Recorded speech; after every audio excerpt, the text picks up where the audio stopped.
Las opiniones emitidas en este programa son responsabilidad de sus panelistas e invitados y no reflejan la posición de esa empresa.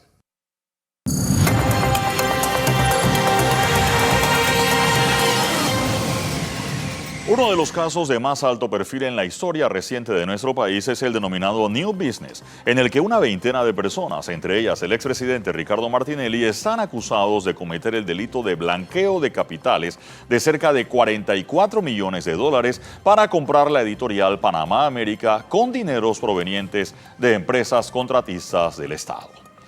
La Lotería Nacional de Beneficencia sigue en el ojo de la tormenta tras la puesta en marcha de nuevos juegos de modalidad electrónica para los cuales se ha realizado una contratación de una empresa internacional. Y antes de concluir el mes consagrado a la etnia negra, valoramos la diversidad que caracteriza a nuestra nación, el respeto de sus derechos y el aporte de la pujante comunidad afrodescendiente en el desarrollo nacional. Para analizar todos estos temas, amigos de todo el país, sean bienvenidos a Radar.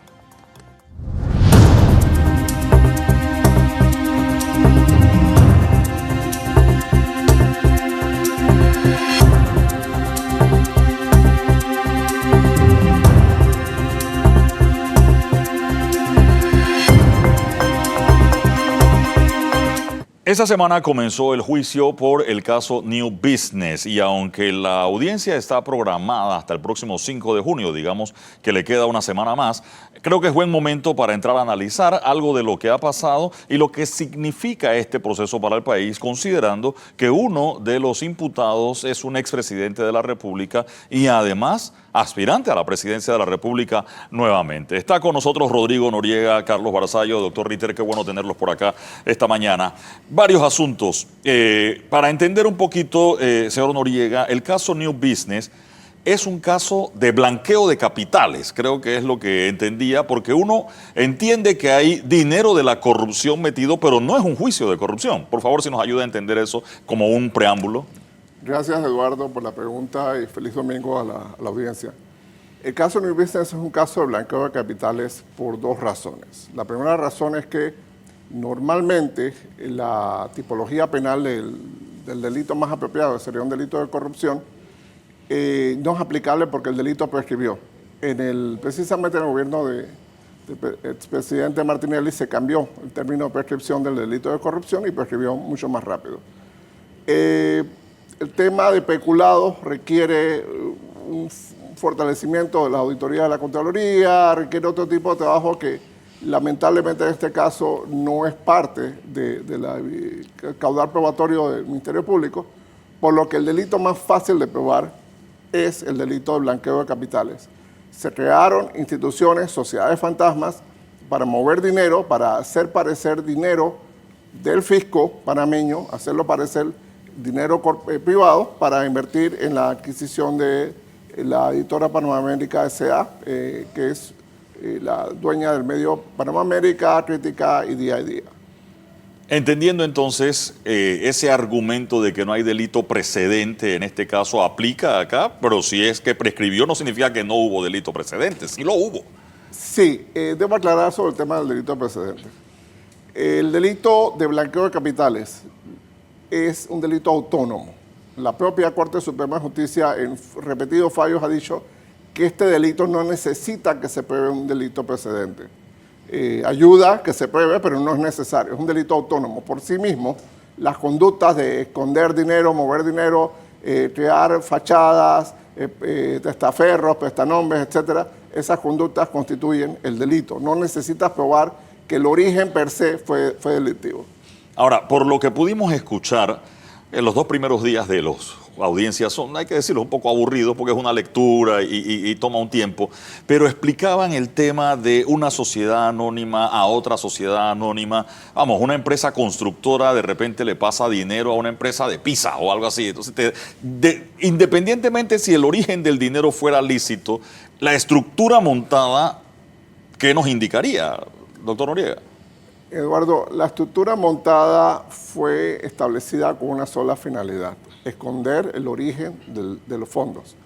Las empresas que participaron en la canasta, porque New Business es una sociedad canasta, empresas como Transcaribbean Trading, empresas como Condote, empresas como FCC y las empresas del grupo BTech lo hicieron porque tenían o estaban vinculadas de alguna forma a contratos públicos. Entonces, la estructura, uno, busca esconder el origen público de esos fondos y dos, busca proteger la naturaleza de la transacción. Es decir, queremos esconder una transacción presuntamente corrupta y creamos esta fachada con empresarios muy respetables, empresarios de mucha monta en este país, y se prestaron pues a hacer escudos de la transacción y con la consiguiente consecuencia de que se adquiere un medio de comunicación y, entre paréntesis, no se sabía el origen ilícito del dinero. Doctor Ritter. Sí, ya en la forma como se manejó, y quería preguntarle a Carlos Barzallo, la forma como se manejaron los primeros días, explícitamente el jueves de la semana pasada se produjo, o el miércoles de la semana pasada se produjo un incidente, y se lo quiero preguntar a Carlos porque él ha sido uno de los abogados que más ha trabajado por la ética en el ejercicio de la profesión. Hubo un incidente que ha sido muy criticado por un recurso que se pretendió argumentar dentro del proceso por una relación sentimental que mantuvo un abogado contratado a última hora con la jueza que lleva la causa. ¿Cuál es la percepción desde el punto de vista de la ética profesional de ese incidente, Carlos? Sí, muchas gracias por la pregunta y la entrevista. Parte de la credencial, además del interés por el tema ético, yo fui presidente del Tribunal de Honor del Colegio Nacional de Abogados por un tiempo y puedo hablar con cierta propiedad de que las normas vigentes señalan que el abogado tiene la obligación de decirle a su cliente si él tiene un conflicto. La operación normal se debía producir así. El cliente se acerca al abogado y le dice, voy a tener tal caso. Él tiene que hacer un estudio de si no hay un conflicto de intereses y revelárselo al cliente. Esa es la teoría. En la práctica aquí todo se desvirtúa porque, por lo que sabemos o creemos saber, tanto el cliente como el abogado saben muy bien el conflicto, y es más, el abogado es contratado por ese conflicto, porque la segunda etapa de la idea era que él presentase la solicitud, técnicamente es una recusación. ¿Cómo funciona esto? De manera muy sencilla. La persona que va a decidir tiene que declararse impedido si entra en una de las 18 causales que tiene el código. Son muy casuísticas, muy puntuales. Si no lo hace, la parte lo recusa, solicita que se retire. Y eso fue lo que vimos en la audiencia, que se tornó en un tema muy penoso por varias razones. Porque la jugada salió evidentemente mal, porque el abogado no solamente fue contratado por esta especie de juega vivo, sino que le dio al cliente una información de algo que no iba a poder cumplir, porque el impedimento y la recusación tienen unos tiempos y unos parámetros, y los que él presentaba ni siquiera se asomaban para que pudiese prosperar la recusación. Lo que a mí me deja bien interesado en esto es que esto, que parece, como decía Eduardo, un asunto aburrido los primeros días, no fue tanto, porque es esperanzador ver en el micromundo que uno se maneja y que cree que es el mundo, el escándalo que esto produjo y la molestia. La gente sintió que era un juega vivo que había depasado otros, y estamos cansados de ver juega vivo. Le molestó mucho a las personas porque lo vieron como una bajeza. Desde el punto de vista del colegio y de las normas éticas, las normas están diseñadas, como ya les expliqué, para que se dé esa relación de que el abogado inocentemente de este lado le diga al cliente, no, mire, yo no puedo trabajar porque esto no funcionó así. Esto se buscó a este abogado porque él era el indicado para una medida que no se podía dar. Así que hay hasta un engaño al cliente. Ahí todavía no se haya puesto aburrido el proceso y dejó de serlo. Pero en el sentido de la ética, lo correcto entonces, no es secreto que Valoisa Martínez es la juez. En el momento que lo fueron a contratar, decir, no, yo no debiera participar en esto por esta razón, y fue todo lo contrario, es lo que nos quiere decir usted. Exactamente, ese es el mundo ideal, eso es lo que debió pasar, eso está especificado no como una falta de la ética, eso está en el artículo que habla de conflictos de interés, y así debe ser, y hay que hablarle a la audiencia, a la juventud, eso es lo correcto, eso es lo que hacen muchos, no se guíen por lo que están viendo que no es lo correcto, simplemente debió no abstenerse, porque la segunda parte tampoco funcionaba. Ahora quiero aprovechar el minuto que tengo, yo quisiera tener la esperanza que tiene mi amigo Rodrigo sobre la primera parte, en la cual yo tengo 34 años de estar detrás de este tema, sobre la famosa autonomía del delito de blanqueo. Aquí vamos cuesta arriba, yo he estado en muchos programas anteriores. Ojalá se dé, yo conozco también conocedor de los fallos de la Corte de la Autonomía, pero para explicarle a la gente lo que significa autonomía, esto es como que usted esté en segundo grado sin haber pasado primero. Algunos estudiantes lo saltan, pero la mayoría tenemos que pasar primero para llegar a segundo.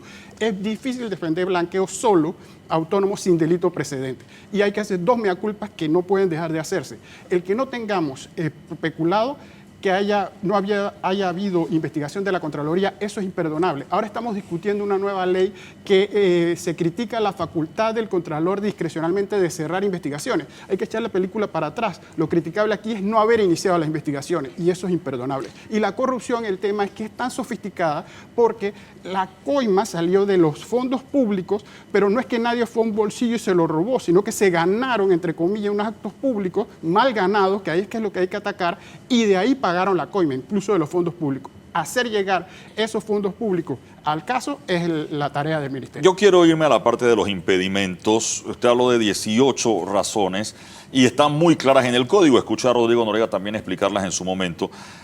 Porque uno puede entender que, bueno, vamos, quizás sí, si tuvieron una relación en algún momento pudiera parecer que hay conflicto, pero eso no está dentro de las 18 razones. Es decir, que mis hijos viajen con tus hijos en el mismo busito colegial y nos conocemos, no, por eso yo no puedo ser juez o yo no puedo ser fiscal en el caso con Barzallo. Nosotros seguimos un sistema muy español, que incluye uno, que lo he citado aquí muchas veces, comer habitualmente en la mesa del juez.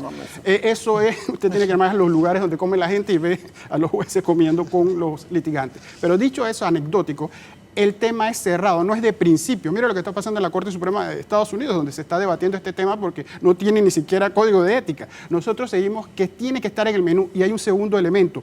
Tiene que estar en ciertos tiempos. No puede ser, por eso la juez preguntó, ¿lo vieron? Usted atendió a mi padre en el último año, porque si lo hubiera atendido más atrás tampoco vale. El problema es que hay que seguir esas reglas que se trajeron al mundo administrativo, incluso con la ley 38/2000. A mí como funcionario me tocó que en una audiencia que teníamos un caso muy famoso, Adelac, un fraude, tomamos el receso de almuerzo, como se hace ahora en estas audiencias, y la contraparte se fue con sus abogados a una oficina pública a buscar un certificado para declarar que se recusara a uno de los que estábamos en el tribunal tomando decisiones. Así que eso es pan de todos los días en el litigio y en la calle. Lo que hay que respetar esas reglas y en la gente correcta lo que hace, el que está del lado del juez, se declara impedido cuando ve el impedimento y en la recusación se resuelve rápido para que esto no se convierta en un distractor. Rodrigo Noriega, en el caso New Business ya hay una de las partes o de uno de los acusados que ya dijo sí y entregó incluso las acciones y lo que le correspondió dentro de la compra de New Business. ¿Cómo afecta esto o qué significa esto para el juicio? Bien, 40% de las acciones de PASA ya están en manos del Estado, en manos del Ministerio de Economía y Finanzas. Esto significa, vamos a decirlo de la forma más suave, respetando el debido proceso, esto significa que hay una alta probabilidad que las otras 60% de acciones también pasen a manos del Estado, que crea otro dilema de que si el Estado debe o no debe tener un medio de comunicación. El caso está muy avanzado y está muy bien construido. Los empresarios que participaron en la trama han colaborado con la justicia.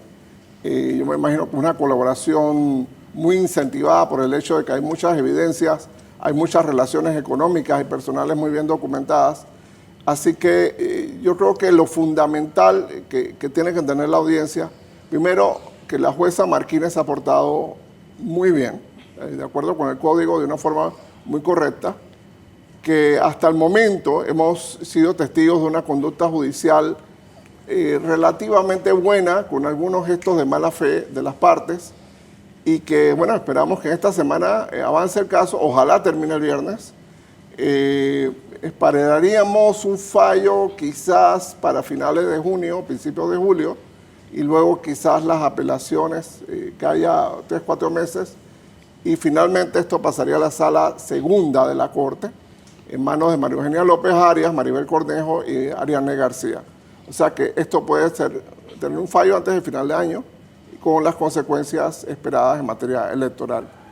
¿Cómo puede explicarse que en el tercer día de audiencias, que fue el jueves, una gran cantidad de testigos pedidos por la defensa de los imputados sencillamente no aparecieron. Unos porque estaban de viaje, otros estaban enfermos, otros no dieron razón y eso condujo a que se solicitara, a lo cual no accedió la jueza Valoisa Martínez, a que se suspendiera el proceso.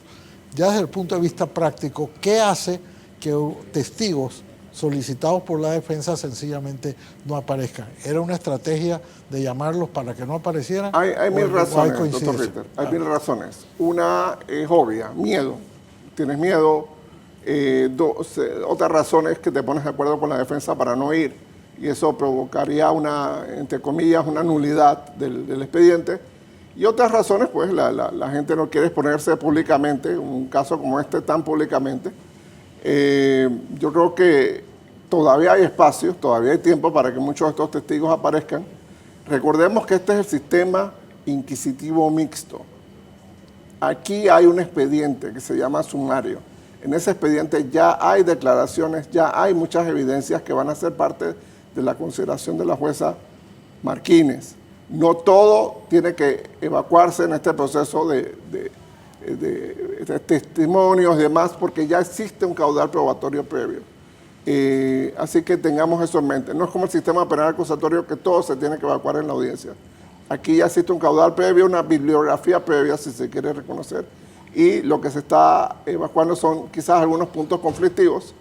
Sí suena que es un sistema muy sesgado en favor de la Fiscalía, por eso se llama sistema inquisitivo, pero es lo que hay en este momento, y es una demostración de que el sistema inquisitivo pudo ser mejor si hubiese tenido el recurso humano y el recurso económico para funcionar.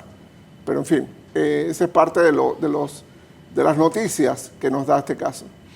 Hablando del caudal probatorio, Carlos, muchas veces escuchamos en los primeros días en estos primeros días de audiencia, que se le preguntaba permanentemente al testigo si él había visto o había entregado físicamente, si el expresidente Martínez había entregado físicamente algunos cheques, como diciendo si no lo entregó físicamente significa que no estaba involucrado. ¿Cuán importante es una declaración de esa naturaleza o si hay algunos otros instrumentos probatorios que puedan suplir la ausencia de esa acusación visual, si se quiere, de haber visto o presenciado la entrega de estos fondos? Sí, eso realmente no se vuelve trascendente como lo quieren hacer ver, porque precisamente tanto las estructuras, las sociedades se han creado y los que proveen estos servicios se han creado para evitar el contacto directo entre el interesado y el final. Se daban cuestionamientos a los testaferros, se les preguntaba si la persona el expresidente era el que le había dado las instrucciones y obviamente ellos decían que no porque probablemente ni lo conocen. Para eso estaba el intermediario que le provee la sociedad y le da las instrucciones al testaferro para que firme lo que tenga que firmar. Entonces, esa parte queda bastante claro para cualquier persona con sentido común de que no va a encontrar una instrucción directa porque para eso existió la intermediación de esta figura. Lo que eso nos abre es otra caja de Pandora, que es la discusión de esa intermediación vista como algo normal, regular, algo que hay que vivir con ello, o como dicen muchos colegas, que es la práctica común. Yo nada más llamo la atención de que tener una práctica, vean los videos, mírenlos en YouTube y ver el interrogatorio, se demuestra una falacia del sistema, que es si una persona que es presidente o secretario de una compañía no puede contestar algunas preguntas básicas, uno tiene que preguntarse ¿para qué firma cosas? La persona está declarando que le dan $25 mensuales por firmar y al mismo tiempo dice de manera vehemente, yo no estuve en esa reunión, yo no la presidí, yo no fui la secretaria. Le pregunta el fiscal, entonces el documento es falso, yo lo firmé, pero yo no estuve. Entonces esto que es digno de Kafka, porque realmente ¿para qué está esa firma allí? Eliminémosla porque no agrega ningún valor. Si es a la hora de responsabilidad, incluso los fiscales le dan lástima con la persona y no castigan el testaferrato y llegar a la persona. Los testigos que no fueron, estadísticamente es poco probable la cantidad de testigos que no fueron. 85% que todos se incapaciten, enfermen o no pueden, no tiene un sentido lógico. Y los que fueron porque tienen delación, tienen colaboración. O sea, que fueron ya casaron con el sombrero de imputados a testigos y fueron a confirmar lo que ellos habían declarado, que es lo que hace el vínculo a donde se quiere llegar.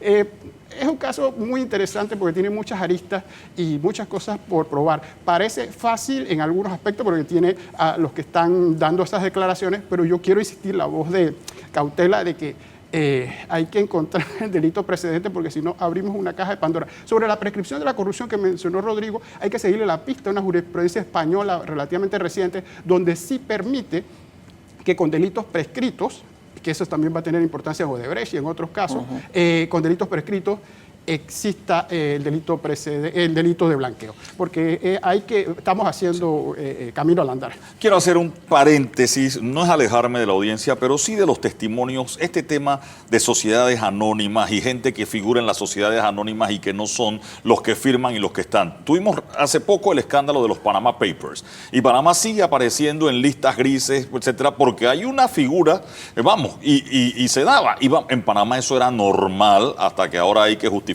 un montón de cosas, pero que una empresa, que un restaurante, una sociedad anónima transfiera un montón de plata a otra sociedad anónima que vende antenas de televisión y que eso no era extraño, porque en Panamá eso hay que decirlo, no era extraño. En este proceso comienzan a salir ese tipo de cosas como parte de los problemas que tiene el sistema y que Panamá ha tenido que ir combatiendo, ¿no? Déjeme ponérselo con 2 cifras concretas. Hay que ver el reportaje que hizo Univisión hace 7 años ya, en 2016, que se tituló La oficinista de 11.000 sociedades. Una sola persona firmaba en 11.000 sociedades. Cuestiones eso no desde el punto de vista legal, sino lógico. Un ser humano que pueda responder por 11.000 sociedades. Hasta ahí lo dejo. Y lo segundo, hay que hacer un análisis muy frío sobre este tema porque uno oye que le dicen a la gente yo transferí, inversiones y cosas que es semántica. Hay 5 maneras en que usted es dueño de algo. Haga el análisis como quiera. Usted lo compró, fue un almacén y tiene la factura. A usted se lo regalaron, ahí incluye las donaciones y todo. A usted se lo prestaron, ahí incluye el fideicomiso, usted es fiduciario, alguien le dijo, téngame eso ahí y después me lo devuelve. Usted se lo encontró por allí, hay cosas que están sueltas y se la encuentra. Y la última, usted se lo robó, hablando del sentido menos... Entonces, todo lo que uno tiene que probarlo de esas maneras. Y allí se hace mucha simplicidad. A mí me dieron 3 millones, un favor, pero ¿cuál es la causa de la causa? ¿Por qué usted? Lo que viene siguiente son contratos simulados, que es algo que Panamá tiene que atacar, consultorías que no existen, servicios que no se dan. Hay que seguirle la lógica a las transacciones. No puede satisfacerse con que estas son inversiones. Esto tiene que tener una explicación. Yo hice tal cosa y por eso me dieron tal cosa. ¿Puede probarlo? Estamos bien. No lo puede probar, usted tiene un problema. Quiero regresar al juicio porque esos temas nos siguen explotando en la cara, como la señora que viaja en bus pirata para Reján y resulta que era la dueña del apartamento de Messi en Barcelona. Entonces uno dice, vamos, ¿esto qué es?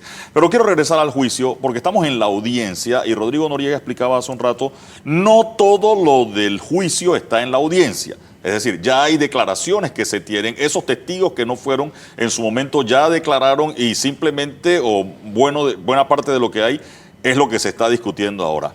El sistema inquisitivo mixto, quizás tenemos cuántos juicios se han transmitido en Panamá, la audiencia preliminar de Odebrecht y que está ahora, una parte del caso de Martinelli cuando estuvo en la corte, pero ese era sistema penal acusatorio. Pero cuando uno ve las películas y ve a Perry Mason y ve a Matlock, estos personajes, y se encuentra acá a un fiscal frente a un micrófono, diga el testigo.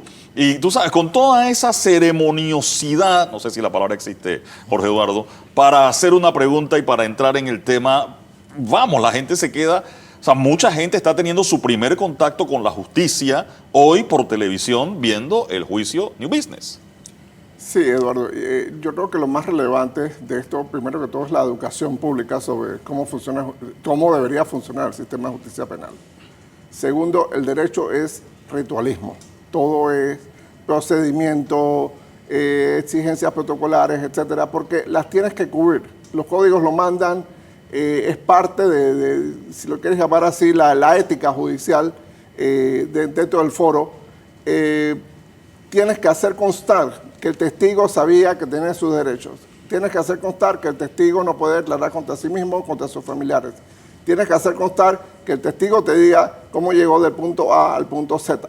Entonces, cómo hizo del punto A al B, del B al C, cómo hizo del C al D, y así. Suena aburrido, suena reiterativo, suena monótono, pero así es como funciona el caso. demostrando las relaciones lógicas, demostrando la consistencia de las evidencias y demostrando la fortaleza de los argumentos. En ese sentido, sí, Jorge, en ese sentido, y regresando al tema del juicio, quiero irme más allá del juicio y entremos quizás en el terreno de la especulación. Usted calculaba unos tiempos del fallo que tome la juez. Hay una apelación que creo que iría a un tribunal superior y después entonces a la sala penal de la Corte Suprema de Justicia. Las sentencias mínimas y máximas posibles pueden dejar por fuera a Ricardo Martinelli de la carrera presidencial. ¿Es así? Sí, el delito de blanqueo de capitales tiene una pena mínima de 5 años y máxima de 12 años. Estamos hablando aquí en principio de 43.9 millones de dólares, así que creo que se inclina hacia la pena máxima. Si hay una decisión judicial negativa, esta podría sacarlo de la carrera electoral. En ese sentido, Carlos Barzallo. Yo pienso que los tiempos no dan. Los tiempos, el calendario electoral versus estas etapas que faltan, siguiendo los tiempos que uno conoce, lo veo muy difícil que sea concluyente, que se tenga una sentencia en firme, entendiendo el último nivel, casación. Yo no saco ese cálculo de la misma manera porque simplemente falta muy poco tiempo. A ver, la casación no es una segunda instancia, lo han tratado de explicar algunos abogados, pero en Panamá sí se usa como una instancia adicional. La casación la casación va ante la sala y hay otro recurso que va ante el amparo, ¿no? Que va ante el pleno de la Corte Suprema de Justicia, ¿no? Esos pueden aplicar aquí. Mire, aquí van a aplicar todo lo que haya, todo lo que exista se va a aplicar. Eso no hay que dudarlo. Van a inventar nuevos recursos también. Y aclaraciones y lo que fuera. El asunto está en la otra parte, cómo responde. Yo le digo, como regulador yo fui, y hay un candidato a presidente muy conocido que en una OPA que tuvimos presentó 8 recursos el mismo día. Cada media hora presentaba uno. Nosotros se los contestamos al día siguiente y se acabó el tema. Pero si nos hubiéramos tomado otro tiempo, estaríamos todavía gestionando. Entonces, todo depende. Y no es que el otro esté sentado en la haya esperando, también tiene mucho trabajo. Y hay de todo, y son distintas instancias. Podríamos estar haciendo tiempos récords si esto se hace en menos tiempo. En la justicia normal que nosotros conocemos de todos los días, y la extraordinaria, le hablo a una persona que esperó 16 años que le resolvieran una inconstitucionalidad. A mí me sorprendería que esto se dé antes. Hay un escenario optimista y un escenario pesimista, digamos, en este Yo quisiera sentido. decir realista. Quiero aclarar Rodrigo, algo por en los favor. tiempos. Sí, Sí. mire, los últimos meses se han dado una serie de decisiones de la Sala Segunda de la Corte. En promedio están tomando de 4 a 6 meses. El Tribunal Superior de Causas Penales, que es el que tiene que liquidar este caso en segunda instancia, se ha descargado tremendamente. En otras palabras, si habláramos en béisbol, los jardineros se han acercado bastante a las bases. Creo que la velocidad está establecida. Hay capacidad para ser veloz y ser efectivo en esta decisión.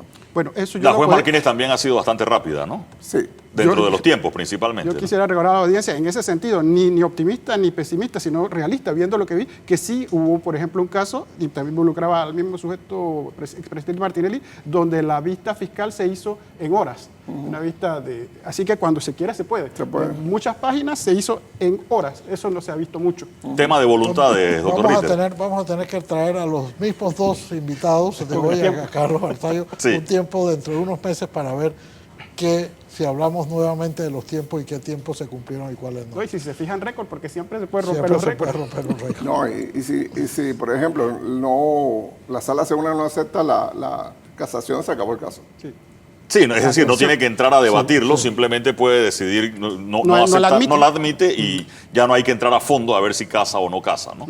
Bien, vamos a estar pendientes de ese tema. El juicio sigue esta semana, o la audiencia. El juicio es un proceso muy largo, ¿no? O sea, el juicio es un proceso de meses, en este caso de años. Lo que estamos ahorita es en lo que se llama la audiencia, y la audiencia sigue esta semana. La audiencia sigue esta semana. Hay un elemento interesante, las primarias del partido RM son justo el domingo, día antes de la fecha para el juicio. ¿Eso es una casualidad del juicio o es una casualidad del partido, Rodrigo Noriega? Eso es una casualidad del partido, porque la fecha alterna del juicio estaba fijada desde el año pasado. Y Y la fecha de la elección interna fue fijada este año. O sea que el partido escogió cuándo iba a ser su elección. ¿Eso va a influir, Carlos Barzallo? Sí, mire que ya está influyendo. En las audiencias de estos días a una persona ni siquiera se le puede mencionar y preguntar porque tiene fuero. Entonces se hacen esas advertencias. Eso es un asunto absurdo que hay que eliminar porque Sí, esos son sí. unos fueros El que único no país tienen que lo tiene es ningún Panamá. sentido, pero afectan el protocolo, que es se le advierte a la testigo que ni siquiera lo mencionó, no existe. Hay que O sea, sacarlo. yo Es entiendo, a ruptura. ver, ayúdeme con eso. Yo entiendo que el fiscal no lo pueda hacer o que los abogados no lo puedan hacer, pero el testigo, ¿cómo hace si no es abogado, no es conocedor del derecho, para no decir el nombre de la persona, del señor Ochi, que además hay un hermano con el mismo apellido en el juicio y que sí lo puedo decir el nombre de uno y no puedo decir el nombre del otro? Ayúdeme, por favor, eso con qué Y se no come. funciona porque los tiempos de la práctica del micrófono, ella contestó preguntas cuando supuestamente no podía hacerlo, igual que las objeciones que estamos viendo. Si la persona contesta antes de que la jueza decida la objeción, ya se contestó. Son cosas que, nuevamente, me gusta que haya mencionado. Nosotros vivimos el mundo judicial de las películas, la ley y el orden, uno ve una cosa Sí. que se toman varias veces. El mundo real es ese que está pasando, que no soy yo, que el testigo ya contestó. No veo que la juez le tuvo que decir, míreme a mí, no mire a los que le están soplando desde el lado de allá. Entonces, son realidades operativas, porque esto no es un guión, ni es una sala de estudio, sino que es la vida misma ahí, ¿no? Sí, una reflexión, Rodrigo Noriega, para cerrar. Yo quisiera dejar dos mensajes positivos. Uno, este juicio no había sido posible sin el trabajo del Ministerio Público. El Ministerio Público de Kenia Porcel y de Javier Caraballo. Pero sobre todo, este juicio es posible porque hay una nueva Corte Suprema de Justicia, totalmente distinta, que nos da mucha esperanza a los panameños de que finalmente vamos a tener justicia. Si tenemos un resultado que muchos estamos esperando en este proceso, será precisamente porque tenemos esa Corte Suprema de Justicia. Si hubo el gesto bajo y vil de llevar a alguien vinculado sentimentalmente o vinculado antiguamente con la juzgadora, es precisamente porque no han podido abrir otras puertas y otras ventanas. Entonces ese es mi mensaje positivo, optimista sobre este caso. Hay que acompañar a la jueza, hay que acompañar a la Corte Suprema, hay que acompañar al fiscal, porque no podemos dejarlos solos. Carlos Barzallo. Sí, yo allí, el código de ética que tuve que presidir el colegio me prohíbe, los abogados no debemos darle ni aplausos, ni tampoco estar perjudicando a los jueces. Los jueces son independientes, cada instancia tiene que hacer lo que tiene que hacer. Yo aspiro a que se haga lo que se tiene que hacer y que se elimine subterfugio, mensajes enredados, complicados y se haga justicia y derecho. El país lo necesita saber de que el derecho se respeta. Hay una gran incredulidad y nadie cree en nadie ni nadie y estas son buenas ocasiones. Que esto se pase por YouTube y la gente lo vea. Yo he visto el número de personas que lo ve es bajo. Estas son clases que hay que tomar, no de abogados, sino de ciudadanos, viendo los problemas que hay, cómo los empresarios se pueden encontrar luego en problemas contestando preguntas difíciles, cómo los que prestan su firma se pueden encontrar respondiendo cosas que son absurdas. Hay que aprender las lecciones para no repetirlas, porque si esto no lo aprendemos, mañana hay otro caso como este igualito. Me quedo con eso. Vamos a la pausa, enseguida regresamos con más del Radar.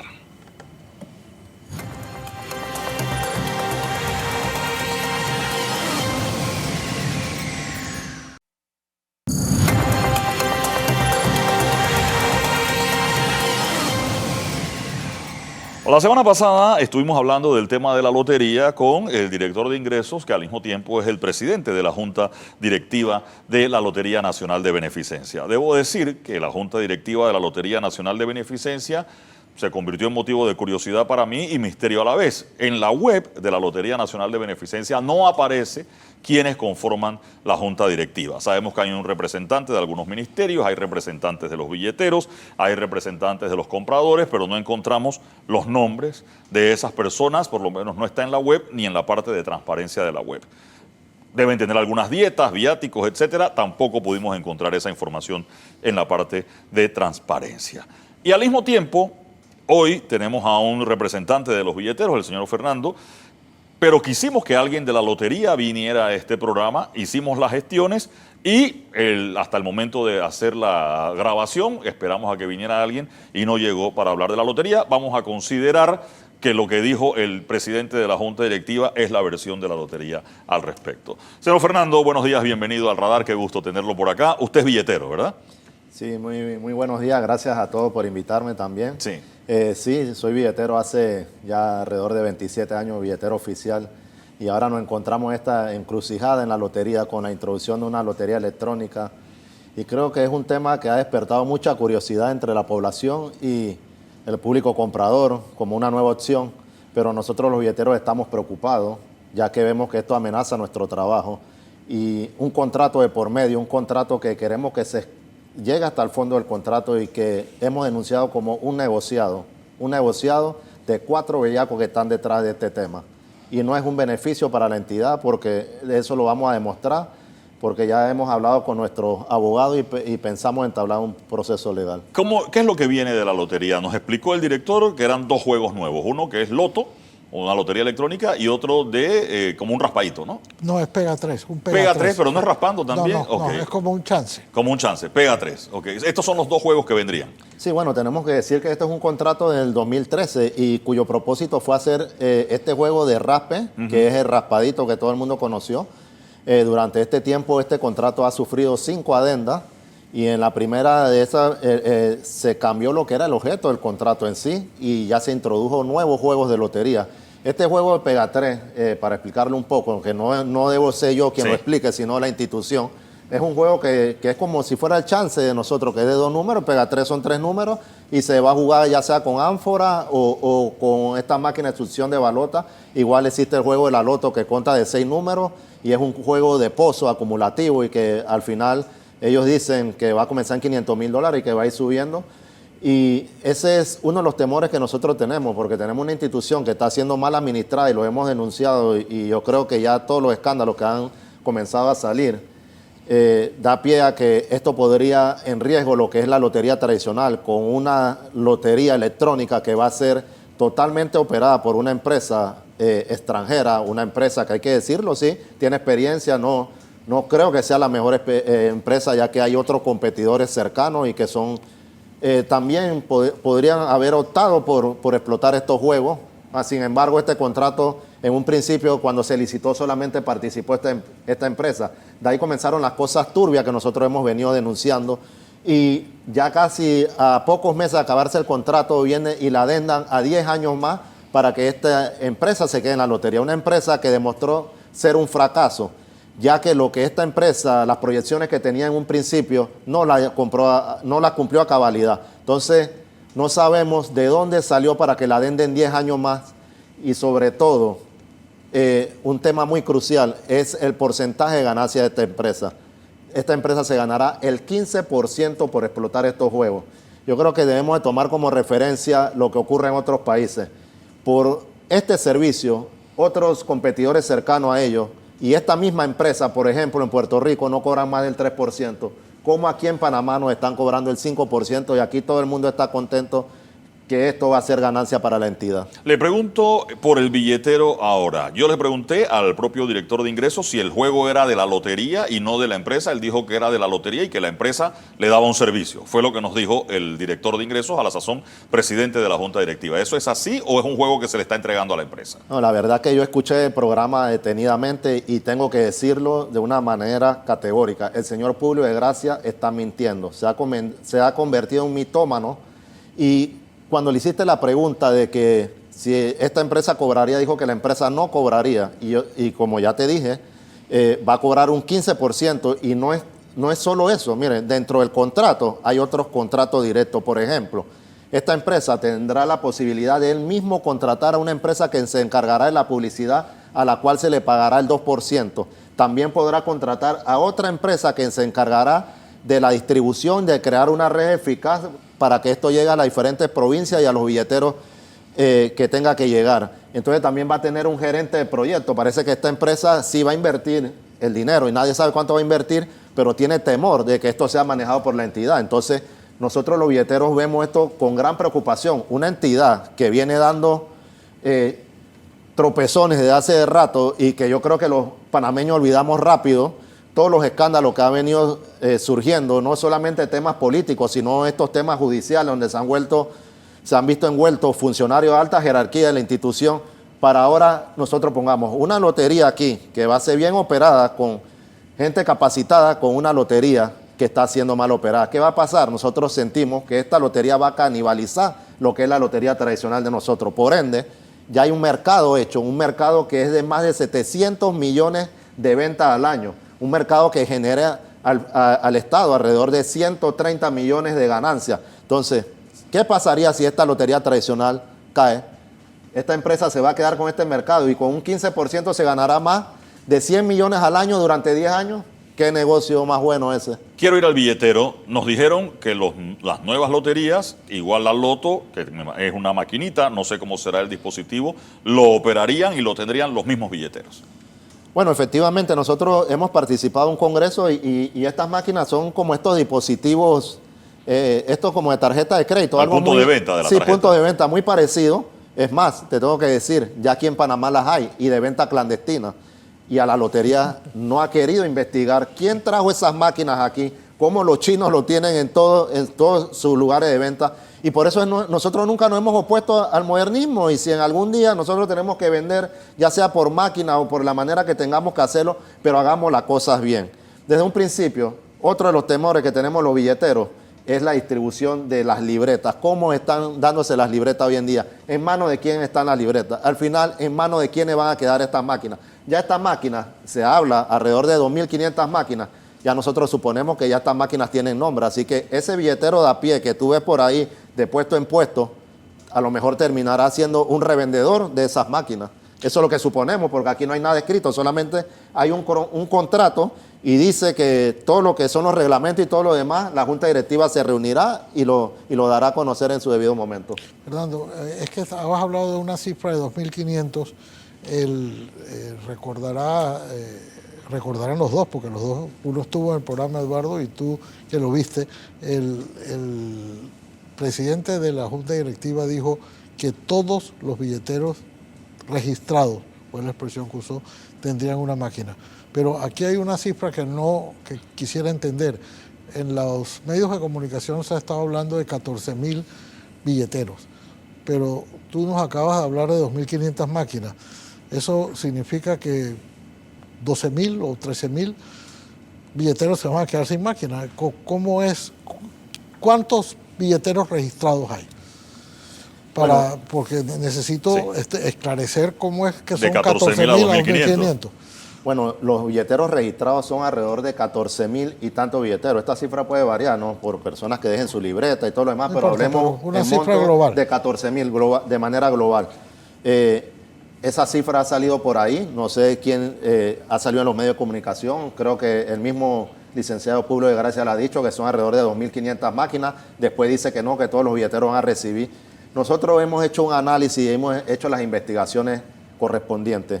En un mercado, por ejemplo, como Puerto Rico y Costa Rica, que tienen una población un poquito mayor que nosotros, se necesitan alrededor de 2.000 máquinas para operar un juego de lotería electrónica. Entonces, ahí es donde nosotros decimos cómo van a meter 14.000 y tanto de máquinas aquí en Panamá, y si son 2.000 o 2.500 máquinas, ¿dónde va a quedar el resto de los billeteros? Y la pregunta que me hacía Lin Yuan en antes, sí, es verdad, dentro del contrato establece que los billeteros tendremos la exclusividad, y por eso que yo creo que si esto en realidad fuera un beneficio para el billetero, nosotros no estuviéramos aquí en los medios de comunicación. Si tú te vas a beneficiar de algo que te da mayor ingreso, ¿por qué vas a estar en contra de eso? Pero nosotros estamos conscientes que eso no va a ser así, así que por ende aquí se quedará un grupo de billeteros fuera de esto, y creo que va a ser un grupo bien amplio. Al final, al director, al presidente de la Junta Directiva, Publio de Gracia, no le importa con el billetero, y eso lo ha demostrado. Ustedes nunca lo han visto hablando aquí del escándalo del listado que se pidió de las libretas. Nunca ha salido al paso de eso, de los escándalos que se han dicho de toda la sustracción de los premios, que se quedaban con las devoluciones, que se quedaban con las libretas para devolverlas después del sorteo, y que tiene a funcionarios. De ese tema no se habla. No, movieron los sorteos a las 3 de la tarde, en teoría para darle más tiempo al momento de la devolución, algo así fue, ¿no? Claro, los sorteos se movieron, y ahí es donde uno ve que ellos aceptaron la culpabilidad y de que había un problema y de que se estaban sustrayendo los premios. Y ellos mismos dijeron, no tenemos la manera de solucionar esto, así que vamos a mover los sorteos porque la lotería no ha podido siquiera comprar máquinas de devolución. Ese es otro tema importante. ¿Qué es una máquina de devolución? Las máquinas de devoluciones, nosotros tenemos hasta las 12 del mediodía, por ley, para devolver los productos que no vendemos. Pero Este es un sistema de evolución que funciona por medio de estas máquinas lectoras, hay de esas, o como estas máquinas que están en los bancos que te cuentan el dinero, se utilizan los dos sistemas, pero la lotería no ha querido hacer las inversiones, es más, supuestamente se hizo la licitación y todo lo demás, tienen alrededor de 2 años esperando que el Contralor refrende, pero este contrato, el Contralor lo refrendó en tiempo récord, en 1 mes y tanto, esto salió de la Contraloría, pero tenemos esperando que se nombren más cajeros, que se hagan las inversiones necesarias, infraestructura en las diferentes agencias de la lotería, pero a nosotros nos extraña cómo esto salió tan rápido. Así que yo creo que el Contralor también debe de decir en qué se basó, en qué estudio, en qué análisis para refrendar este contrato. Fernando, una de las objeciones o uno de los argumentos que hay para establecer esta nueva modalidad de lotería, que dicho sea de paso, sí cambia la naturaleza y el objeto del contrato original. El objeto del contrato original era la lotería instantánea y esto en una adenda que tengo dudas de que si eso podía hacerse, se cambió la naturaleza. Y en ese mismo contrato que no tenía una cláusula de prórroga, se prorrogó por 10 años. Pero esas son, digamos, minucias o algunas objeciones jurídicas que pueda haber alrededor del contrato. Pero una de las objeciones o de los argumentos prácticos que hay, Fernando, es que esto iba a evitar que se siguieran vendiendo los billetes y los chances a unos precios mayor que el que consigna el propio boleto, específicamente de $1 a $1.25, como se está vendiendo algunos billetes, y todas las otras modalidades de guantú y chance casado y demás. ¿Cómo se compagina? ¿Cuál es el argumento que tienen ustedes en contra de ese argumento que dice que esto va a ayudar a evitar que esto siga ocurriendo? Bueno, yo creo que nosotros como billeteros y yo como dirigente tengo que aceptar la responsabilidad de cómo el cliente se ha venido quejando en base a la venta que realizamos. El hecho de que yo no lo haga, no puedo decir que mis compañeros o algunas personas no lo hagan. Hay muchos billeteros que venden solo, otros condicionan los productos. Yo creo que el Inyuen, que lo conozco por el área arriba abajo, que era comprador con su difunta madre. Sigo comprando. Y sigue comprando. Sí. Vive cada vez que va a un tablero los billeteros que lo tratan bien, otros que lo tratan mal y al final el cliente escoge donde lo traten bien y va. Pero yo de esta manera veo, al final esto va a quedar en manos de los billeteros. Yo creo que aquí la lotería también le toca hacer una parte que no ha hecho. O sea, si tú tienes una fuerza de venta, tú también tienes que capacitar a tu fuerza de venta. Tú le tienes que decir los problemas que existen, buscar la manera de corregir estos problemas. Pero la lotería no le interesa. La lotería lo que le ha interesado es crear este caos que existe en la venta, el caos que existe ahora con la venta clandestina y todo esto para tener una oportunidad de meter esta lotería electrónica que, como hemos venido denunciando, es un negocio, no es más que un negocio y nosotros al final, yo creo que cuando esto se comience a salir a flote, aquí debe salir quiénes son los beneficiarios de esto, porque no es la entidad. Nosotros lo hemos dicho, cuando se sacan los números de un 100%, el contrato establece que se repartirá 60% en premios, la empresa se ganará el 15%, a los billeteros se nos establece un 12.5% de ganancia. Eso quiere decir que a la entidad le va a quedar el 12.5%, pero dice el señor Publio que la lotería no va a tener que invertir nada. Si esto jugase los sábados la lotería no opera. Ya aquí se va a necesitar empleados que trabajen los sábados, ya sea para el trámite con los billeteros, para cambiar los premios. Los edificios hoy en día cuestan. La luz que se paga cuesta, entonces uno no puede decir que la lotería no está invirtiendo. Igual, aquí se va a traer un sistema, la empresa va a traer un sistema para anclarse a la institución, al sistema informático de la institución. Nosotros hemos venido en conversaciones hace años que se modernice la institución, que se hagan las adecuaciones. Y la lotería nos dijo que esto costaba alrededor de 4 a 5 millones y que la entidad no tenía dinero. A nosotros nos llama poderosamente la atención ahora de dónde va a salir el dinero para la lotería, adecuar todo lo que le hemos pedido por año para que esta empresa venga a anclarse, a hacer dinero con la entidad. Hace un rato hacías parte del mea culpa, tú no, pero sí lo dices que hay compañeros que venden chance clandestino, chance casado y los billetes a $1.25, vamos, debajo de la lotería, del mismo edificio de la lotería he visto billetes a $1.25. Pero tú has denunciado otras cosas, lo del acaparamiento que hay. O sea, usted es billetero y usted tiene su libreta y usted vende su libreta, sus billetes. Pero hay un montón de gente que tiene, así como en los taxis, digamos, un palanca.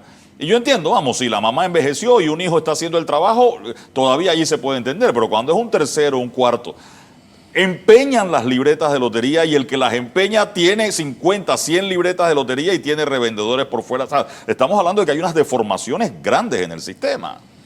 Definitivamente esto se ha desconfigurado. Hay una figura que existe en la lotería que es como un sustituto, se podría decir, es un autorizado, se le llama. Y esta persona, siempre esta figura se creó, por ejemplo, si tú enfermas por vejez o cualquier situación, te tengas que ausentar por un paseo, lo que quieras, los billeteros no tenemos vacaciones, esta persona puede reemplazarte en determinado momento. Pero aquí esta figura fue utilizada de mal manera. Aquí alguien se dio cuenta que podía utilizar esta figura para sacar libreta a nombre de otra persona y poner a esas personas a revender. Entonces, el revendedor hoy en día viene, le carga ese costo al cliente, le sube el precio del producto, de los chances y billetes, le cobra más, le mete un guantú, esto, lo otro. Igual ocurre en la provincia. En la provincia parece que fuera como si fuera otro país, porque si tú te vas a Colón o tú te vas a Chiriquí, allá ya tiene otro precio que no es el marcado en los chances y billetes. Pero, ¿qué ha hecho la lotería? Todo el mundo dice, sí, el billetero. Aquí se ha satanizado la imagen del billetero y tenemos que aceptar responsabilidad. Pero ¿quiénes están detrás de una tabla hoy en día? Todos somos billeteros oficiales, hay revendedores. Por mi casa, cuando yo termino de vender, pasan personas, billete, cuando yo salgo, $1.25. A lo mejor se lo compro a mi compañera abajo, lo vende a $1.25 y aquí no pasa nada. Porque aquí, en este país, lo malo se ha convertido en bueno. A ver, yo pregunté en la lotería, soñé con un número y quiero saber quién vende el número. Cuando pregunto por el número, me dan la lista, no quién lo vende. Me sale billetero, principal, el nombre de una persona en el Banco Nacional de Tortí. Pero el vendedor me sale otra persona, o sea, me sale un principal y me sale una persona adicional. ¿Eso qué es? Bueno, la persona adicional debe ser el autorizado, porque uno siempre... Dice billetero y dice vendedor, o sea, tiene dos filas y en casi todas las filas el nombre del billetero no coincide con el nombre del vendedor. Bueno, esa información no la he visto, no me he metido nunca a esa página, Sí. pero podría ser el tema que te estoy diciendo del autorizado, ¿no? Del autorizado. Y creo que también había el tema, alguien había solicitado una vez por transparencia, si se podía publicar quiénes eran todas las personas que tenían libreta de lotería. Creo que eso nunca se ha hecho, ¿no? Creo que con los cupos de taxi tampoco se pudo hacer, ¿no? Bueno, al final sí se publicaron los nombres, no los montos de la libreta, pero los nombres al final no dice nada. Por ahí un periódico sacó, parece que de esos nombres sacó varios que pertenecían a la planilla de varios diputados, pero hasta ahí quedó el tema. Al parecer la ley lo permite y esta gente ha podido utilizar esta figura para lucrar de este negocio, ¿no? Sí. Bueno, me quedo con eso. Hay mucho más. Suerte a todos en la lotería de esta tarde. Saludos a los amigos allí en el Gago de Río Abajo, que sabemos lo de los billetes. Pero sí creo que el tema de la lotería da para mucho más, porque si bien es cierto, hoy nos enfrentamos al tema de dos juegos nuevos, si van a entrar en competencia o no, o si uno va a canibalizar lo que tiene la lotería ahora. Hay otros temas, eso de empeñar las libretas, el acaparamiento que hay de las libretas, los revendedores que tiene la lotería, el chance clandestino y la tecnología. Vamos, yo le pido a un chancero 20 tiempos de un número, me los vende sin problema, le pago por Yapi y Cigarro me paga por Yapi, no tengo que ir a hacer una fila en la lotería, que no hay estacionamientos en la lotería. Usted lo dijo, los cajeros, hay dos cajas, una es de jubilado y en la otra caja está un chino cambiando los 400 pedazos de billete que tiene, que él usó como moneda de cambio para la gente, y la fila se acumula y son todas esas incomodidades que uno se encuentra yendo a la lotería todos los días. Doctor Ritter, yo sé que usted tiene los suyos para hoy ya, ¿no? Yo ya compré los míos, yo soy comprador regular también Sí. de lotería, de manera que este es un tema que por supuesto a todos nos interesa y creo que en esa afición comparto con la mayor parte de los panameños. No, me quedo con el tema de la Junta Directiva y de que hay representantes Sí. de los compradores de chances y billetes en la Junta Directiva, porque no los conocemos, y creo que sería bueno que por transparencia se publiquen los nombres de todos los que están en la Junta Directiva de la Lotería. Gracias a Fernando por acompañarnos esta mañana aquí en la programación de Radar.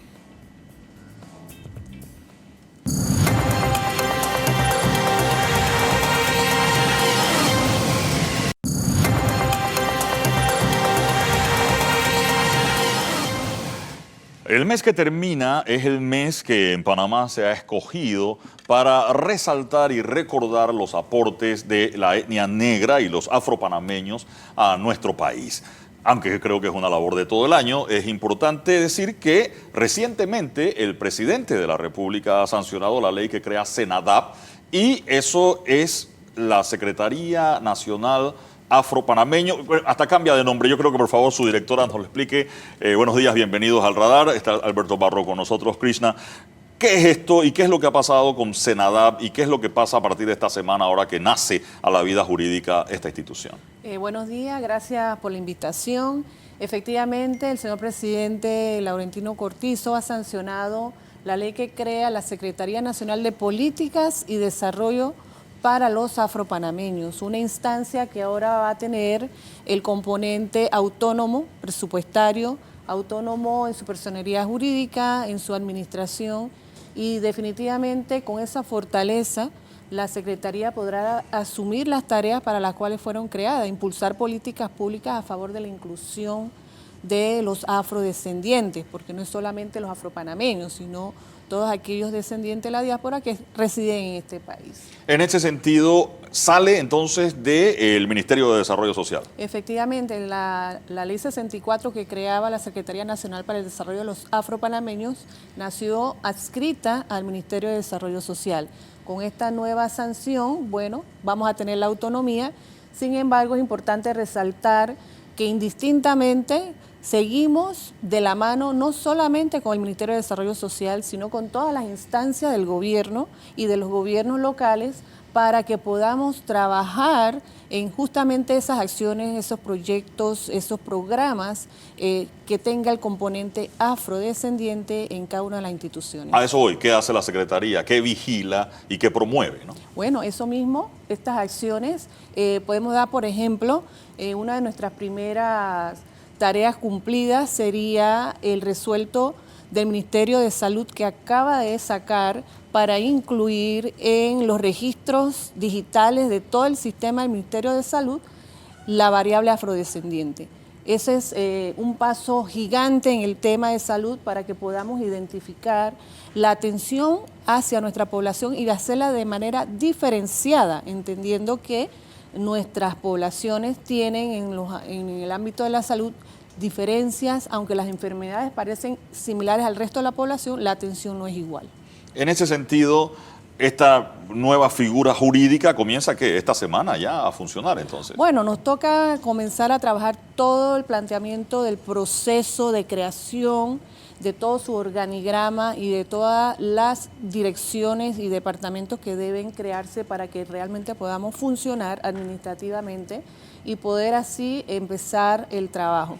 Es decir, que iniciamos en la preparación de toda la estructura para que podamos entonces funcionar plenamente. Vamos a otro asunto, Alberto Barro del Observatorio Panamá Afro. Alberto, nos conocemos hace 30 años y recuerdo, yo iba a una discoteca y decía, nos reservamos el derecho de admisión. Y desde allí comenzó todo esto y llevamos 30 años hablando de todo eso. Ahora tú estás en el Observatorio Panamá Afro.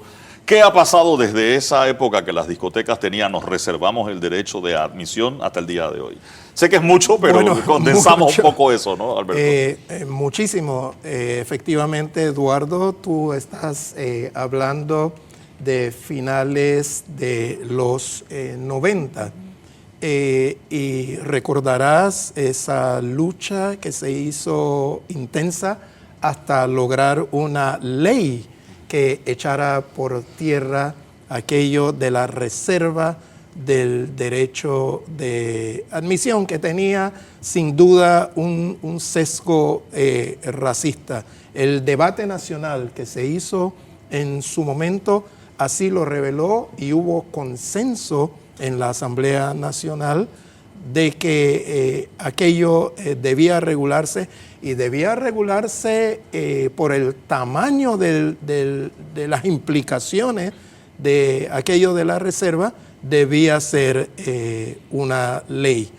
Claro, antes de aquello de la reserva del derecho de admisión, yo diría que por lo menos 50 años antes ya había un movimiento social afropanameño andando.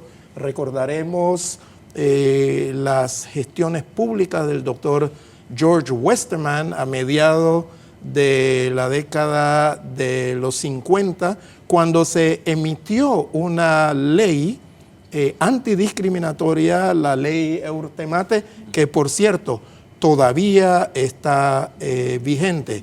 Y la ley Eurtemate fue uno de los fundamentos para la ley que echó por tierra lo de la reserva del derecho de admisión. Así que verás... Es un camino largo, ¿no? 30 años... Entre uno y otro y 30 otros más después. 40 o 50 antes. En este sentido, ahora hay la pregunta en el censo. Recuerdo en el censo anterior generó toda una polémica de por qué se había incluido la pregunta. Ya este censo no debiera ser tanta polémica porque ya creo que es la segunda vez que se pregunta. El censo fue digital. Entendemos que hay algunos resultados preliminares todavía, pero ¿qué le han dicho de los resultados del censo? Sí, interesantemente, Eduardo, doctor Ritter, 1.300.000 panameños, es decir, un tercio de nuestra población, se autorreconoció afrodescendiente. Aquello no había ocurrido jamás en nuestra historia republicana y dice mucho, ¿no? Dice mucho de cómo los panameños vamos entendiendo cada día más y mejor nuestro carácter multiétnico y multicultural.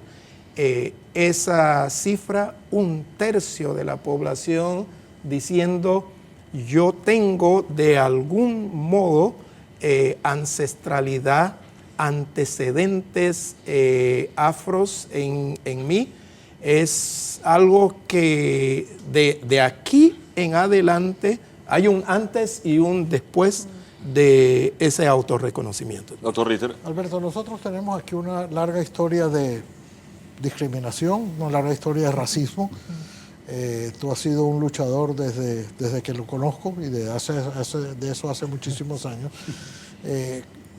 Y yo quería que nos situáramos no en la parte histórica, sino en el día de hoy, porque el racismo está hoy nuevamente, no me gusta usar la expresión, pero de moda, por todos los incidentes que ha habido en Europa, especialmente con esas expresiones racistas, especialmente en el deporte.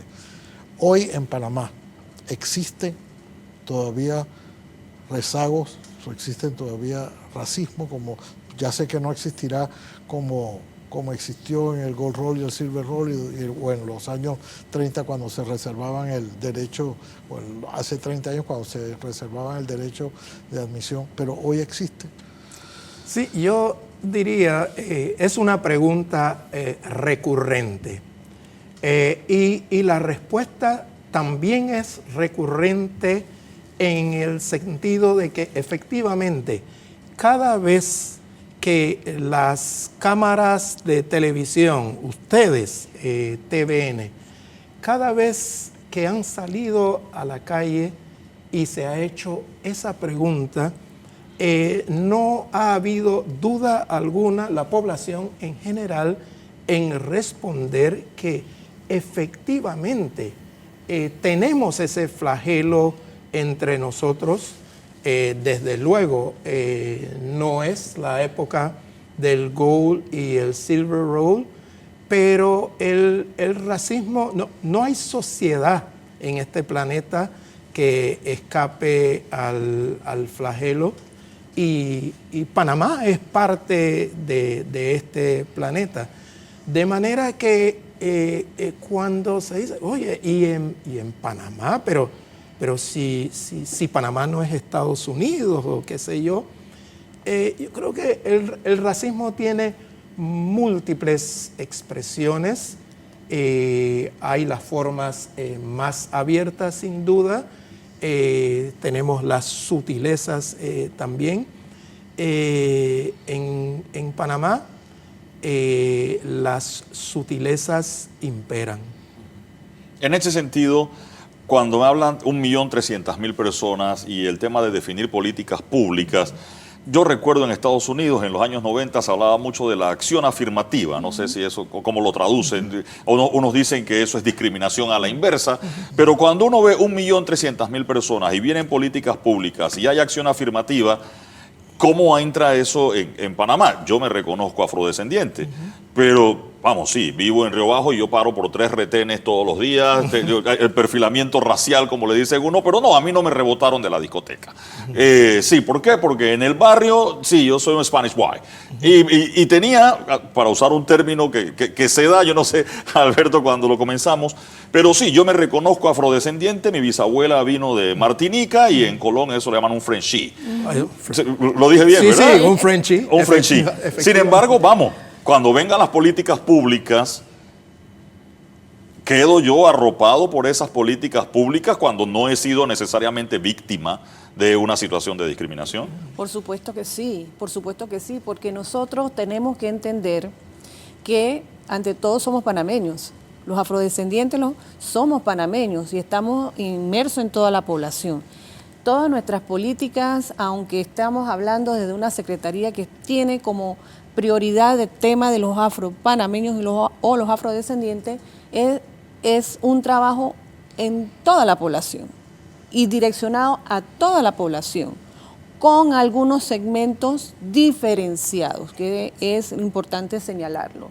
Porque sí necesitamos tener nuestras estadísticas, sí necesitamos tener nuestros indicadores en el tema de cuánta atención se da en salud, cuánta atención se da en educación, cuánta en el desarrollo en el agro, porque tenemos que entender que estamos dispersos en todo el territorio, no estamos solamente en algunas regiones, que es lo que generalmente y tradicionalmente se ha pensado. Nosotros tenemos una descendencia que trasciende de norte a sur, de este a oeste, y con presencia en diferentes regiones del país. Por consiguiente, todas las acciones incluyen a la población en general, con algunos elementos diferenciados.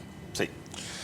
¿Cómo compara este 1.300.000 que has dicho ahora, Alberto, que es un tercio de la población panameña, cómo compara con el censo anterior? O sea, porque podemos decir un tercio, pero esto es un tercio de personas que se autorreconocen como afrodescendientes. Hay un mundo, literalmente, un mundo entre el censo del 2010 y el que acabamos de presenciar. Por un lado, desde el INEC, el Instituto Nacional de Estadística y Censos, se mostró una voluntad institucional distinta. El 2010 estuvimos ante un INEC con reservas, incluso desde la institucionalidad, que debe tener un conocimiento y un entendimiento cabal de lo que significa medir a la población.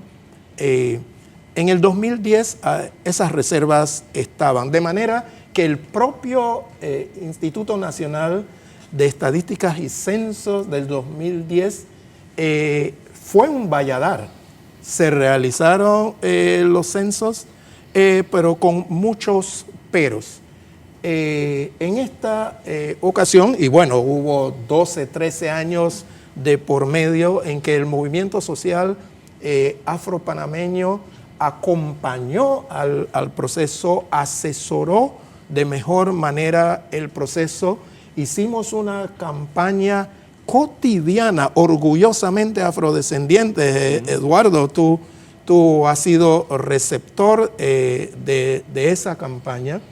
Y eso dio frutos, doctor Ritter, dio frutos, los frutos que hemos visto, la gente asumiendo su identidad, entendiendo que el asumir la afropanameñidad no entra en conflicto, como señalaba Krishna, no entra en conflicto con el resto de la sociedad panameña. La afropanameñidad es parte de la nación. Quiero hablar de eso este mes que termina. Hoy es el último domingo del mes de mayo. El domingo pasado fue el desfile. Vamos, hace 12, 13 años no teníamos el desfile como el que tuvimos el domingo pasado. O sea, eran unas excepciones, eran unos grupos. Ahora tuvimos todo un desfile amplio. Un balance de cómo fue este mes. Krishna, por favor. Bueno, nosotros tenemos que con mucha satisfacción decir que de esos primeros años, a partir de la creación de la Ley 9, que decreta el 30 de mayo, Día del Cívico y de Conmemoración de la Etnia Negra,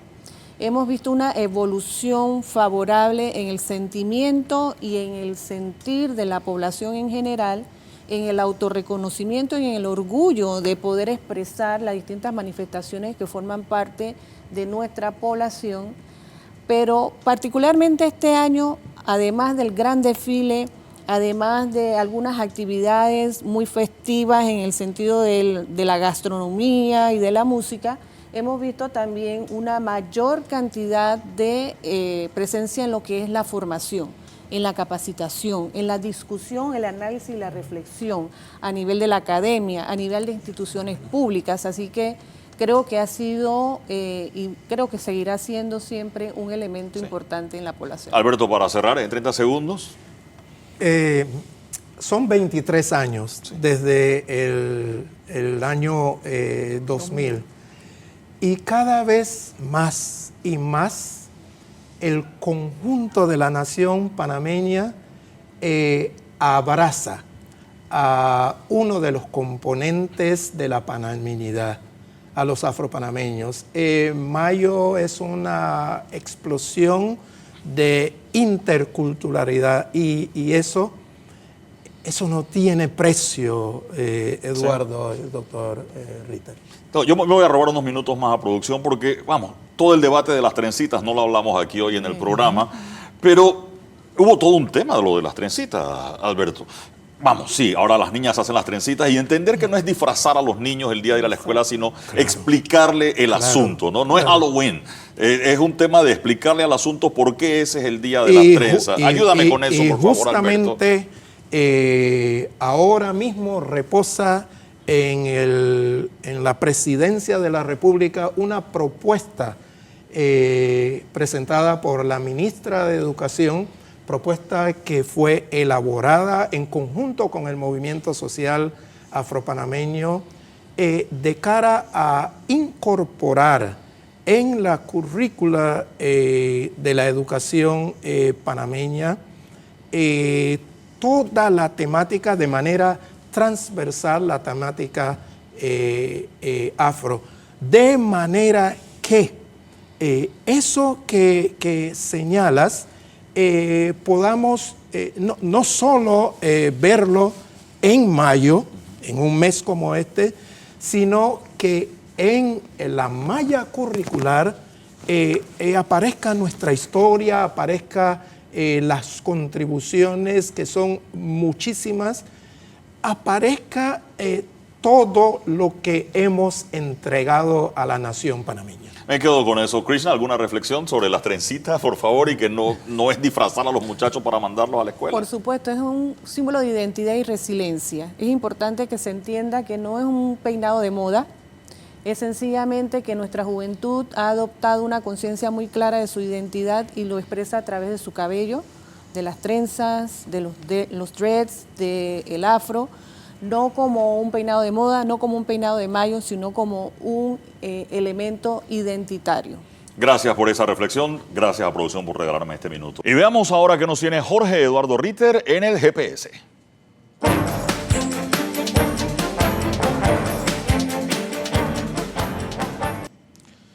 Los televidentes, radioescuchas, lectores y usuarios de redes sociales presenciaron atónitos e indignados la desfachatada estratagema de la defensa del expresidente Ricardo Martinelli de pretender inhabilitar a la jueza que lleva la causa, contratando a última hora a un abogado que mantuvo con ella una relación sentimental hace 17 años. Resulta difícil encontrar algo más ruin y bochornoso. No hablemos del sujeto de Marras, que se prestó para semejante despropósito, pues basta decir que del anonimato, en un abrir y cerrar de ojos se convirtió en un hazmerreír y en un objeto de burlas y de desprecio general. Pero no se puede dejar de remarcar que un acto tan despreciable salpica también a abogados que otrora ejercían su profesión con decoro, pues ya sea por su consentimiento o por su mudez, se convirtieron en cómplices de uno de los episodios más vergonzosos protagonizados en los estrados judiciales. El Colegio Nacional de Abogados, que vela por la ética en el ejercicio de la profesión, se encuentra hoy en mora de pronunciarse si aspira, como debiera, a defender la respetabilidad de quienes la practican.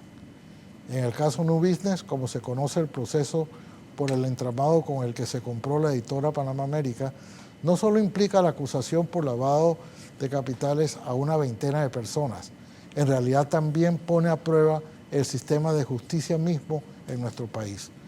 Hechos que ocurrieron hace más de 10 años, ahora es que se están juzgando. Enhorabuena que para efectos de transparencia esté recibiendo amplia cobertura mediática. De lo contrario, quizás no nos hubiéramos dado cuenta del grado de bajeza e indignidad al que algunos están dispuestos a llegar con tal de complacer a su cliente y de paso engrosar su cuenta bancaria. Con eso vamos a la pausa y enseguida regresamos con mucho más del radar esta mañana de domingo.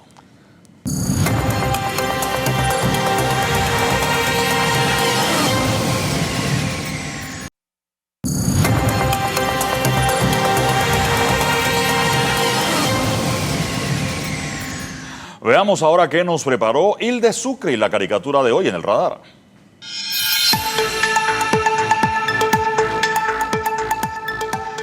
Doctor Ritter, ahí está la justicia que debe ser ciega, sí, viendo el caso New Business. Pero lo está viendo no de manera ciega, sino está... estos son las caricaturas de Hilde que no requieren de texto. Sí, la genialidad es de que en un solo trazo logra captar la idea, ¿no? Genial, Hilde, como siempre, doctor Ritter. Sí, y lo cierto es que nuestros dos invitados en ese bloque, el doctor Barzallo y el doctor Noriega, nos dieron yo no puedo decir que es un pantallazo, nos dieron una cátedra, si se quiere, de este procedimiento, de todo lo que ha pasado, de todo lo que debiera pasar e incluso de todo lo que puede venir en materia de tiempo con la resolución de este caso.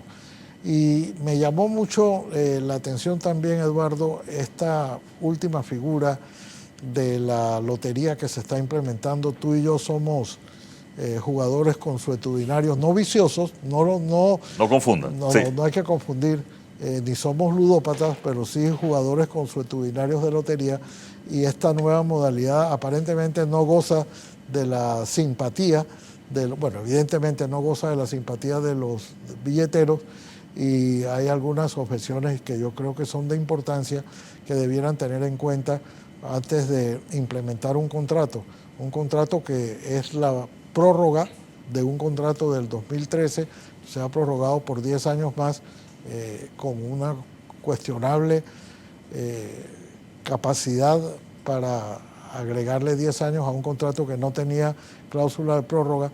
Pero en fin, esa parte jurídica lo tendrán que dilucidar los tribunales, pero sí me llama la atención la inquietud que ha dejado en los billeteros. Yo creo que es un tema que, si bien es cierto, Fernando no vende los chances casados ni a sobreprecio, sí hubo un mea culpa de que hay la situación con los billeteros, pero por la deformación que hay en el sistema. Mucha gente con esto de la autorización acapara libretas de lotería y se ha encontrado a un tercero para que haga la parte de venta, cobra una cuenta y el billetero tiene que ver cómo completa sus recursos para satisfacer sus necesidades personales, individuales y familiares de lotería. Y al mismo tiempo la denuncia que hay de la acaparación de las libretas que hay, quién las tiene, en manos de quién están, el señalamiento político que hay y la preocupación que habría de si estos 2.500 puntos de venta que va a haber para la nueva lotería quedarán realmente en manos del billetero tradicional o si no en manos de quienes se han encargado de acaparar la lotería.